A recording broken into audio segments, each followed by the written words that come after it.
So now we're going to cross line along a longer piece of wall, right? And this time we have an internal corner rather than external.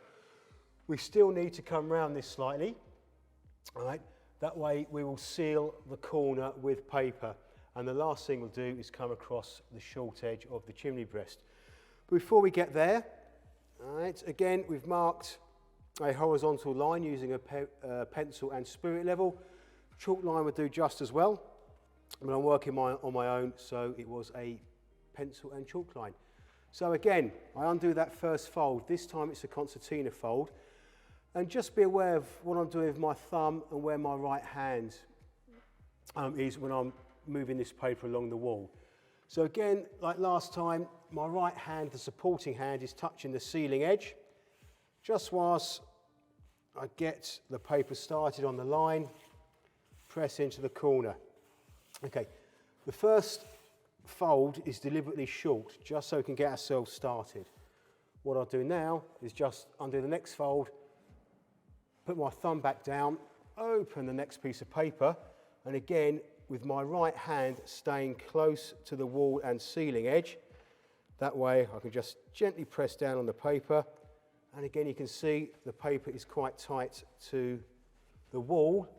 Out comes a sweep brush. As I mentioned earlier, some people prefer a spatula. I'm maybe a gentleman of a certain age, so I prefer the sweep brush. Both work, try both.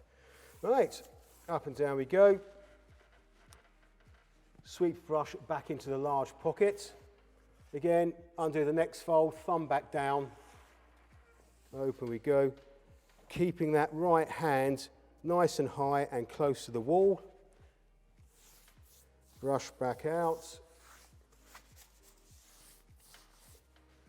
And then the last fold, where are we?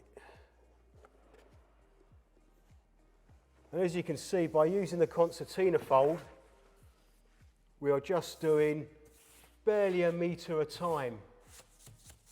time, when we're going along the wall, which is a nice manageable size. Now you can see we've just gone over the edge of the door frame. So all I've done there is make sure that the paper is touching the door frames. That is going to stop it unravelling from that end, whilst I'll come back and concentrate on the corner here. So again, where we've put the paper into the corner, we have a slight crease. Right? That's not so much an issue.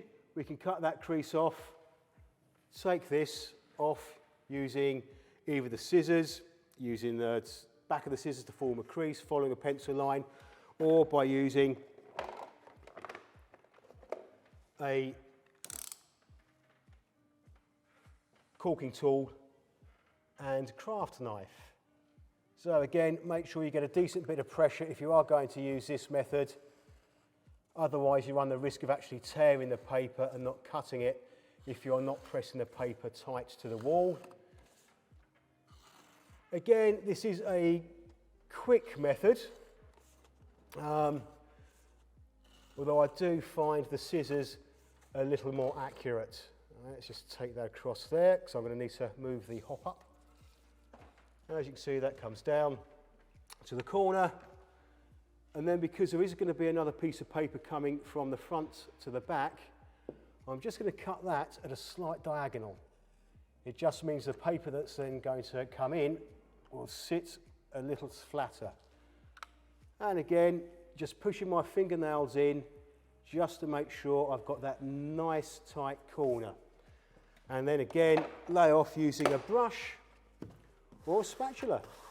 See, both work quite well, and as you can see again, I'm making sure I'm going from the centre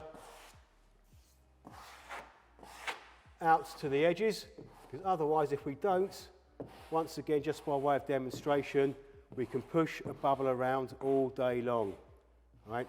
So we need to make sure we do go past the edge.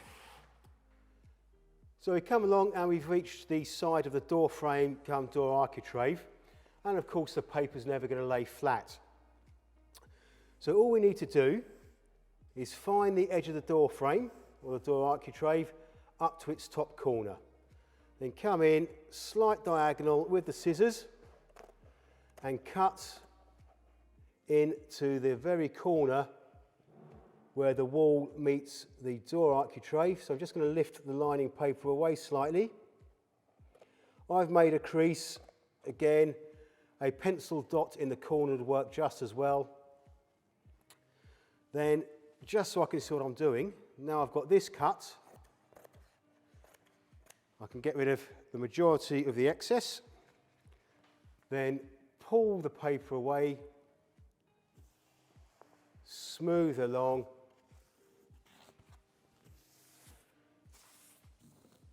and this could continue all the way past, and if I'd gone past and down the other side of the door frame, I'd use exactly the same technique. So just cut in slightly diagonally, okay, that way I can now finish getting rid of the last of the bubbles, lay the paper flat, and again, just by way of change, mark a crease with the back edge of the shears, pull down, hopefully the camera's picking up on the crease, and then I can just use the crease as my cutting guide. Right. This is probably a good technique to use if you're doing a finished pattern paper. That way you don't have the risk of a pencil line at the very top edge of your finished pattern paper. Right. Then back across with the brush. And again, these bits I can peel away, right, and trim with the brush, or just press down with the caulking tool and take the knife along.